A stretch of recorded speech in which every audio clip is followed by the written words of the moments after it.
এই কদিন আগেই খেলে এই মাছটা আমি খুব ভালোবাসি। বাজারে দেখলেই না আমি আনি, আবার আনিয়েছি। তবে আগের বার যেমন সর্ষে বাটা দিয়ে করেছিলাম, এবার তা করব না। এবার হাতে মাখা ভাবে করব। এই পেঁয়াজ নিয়েছি, এই রসুন নিয়েছি, আর এতে এই কালো জিরে দেবো,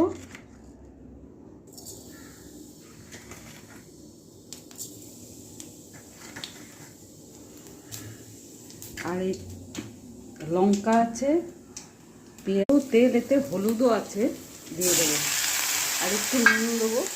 এই যে এবার এটাকে ভালো করে তেলে ভেজে কষবো। এবার বাকি পেঁয়াজ, লঙ্কা, রসুন যা আছে এইটাতে মাখবো, এই মাছগুলোতে।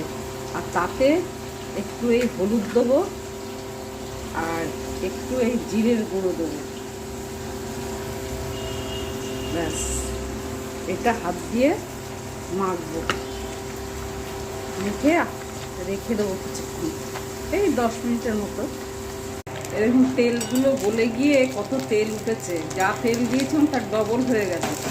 আর ছোটোবেলার স্মৃতির মন্থন এই প্রায় হয়ে এসছে। এতে আমার মা, আমি একা খাবো বলে ওই জন্য আমি আর অত দেইনি।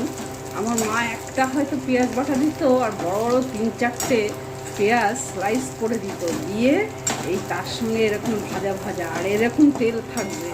হ্যাঁ, তাই দিয়ে সেই ইলিশ মাছের তেল যে ভাজা যেরকম খাই ওরকম লাগতো সব, মানে এত মুখরো। এই যে হয়ে গেছে। আমাদের তখন এত গাদা মুড়ো থাকতো, মেম্বার সংখ্যাও বেশি ছিল, তেলও এতটা, পেঁয়াজও অনেকটা দিত, যাকে বলে পেঁয়াজ চচ্চড়ি। আর মুড়ো দিয়ে পেঁয়াজ দিয়ে পেঁয়াজ চচ্চড়ি মতো সে যা লাগতো, রসুনটা কম দিত। ওই তেলেই আমার হয়ে গেল। এবার একটু রঙের জন্য আমি কাশ্মীরি লঙ্কার গুঁড়ো দিলাম।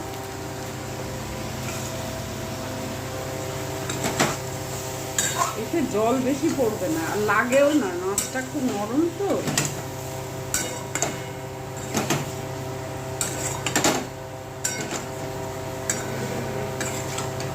এই শুধু এই ধোয়া জলটা, যাতে মাছ মাখিয়েছিলাম, ধোয়া সামান্য একটু জল দেবো।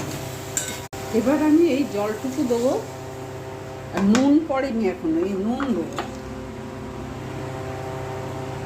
এই যে গুলে মাছের হাতে মাখা চচ্চড়ি, আর এই মুড়ো আর তেল দিয়ে যেটা করেছিলাম সেটাও, এই মুড়ো চচ্চড়ি।